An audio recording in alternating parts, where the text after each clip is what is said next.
सकाळी आजेन शिरीषाक उलो मारलो.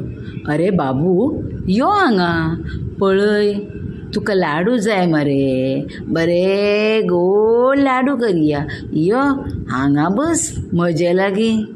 आजे, आयज म्हाका शाळेक बेगीन वचूंक जाय, ना जाल्यार हांव येता आशिल्लो. आमी मगे आज बावटो घेवन गांवांतल्यान फेरी मारतले. आयज 9 सप्टेंबर, म्हयनो जालो चलेच्या चळवळीक. हय रे बाबा, शाणो म्हजो बाबू तूं, पूण म्हाका सांग, हे इंग्रज वतले रे तोंड घेवन? कित्याक वचपाना? आमी ताका धांवडायतले, ताका आमगे धर्तरे वयल्यान शेवटून भायर उडयतले. ताका लागून आमी मेल्यार लेगीत कोता येता. तूं मेळकाल? अशी मरपाची भास नाका. तूं ताका धांवडावनच घाल, पूण मातसो थोडे तरी लाड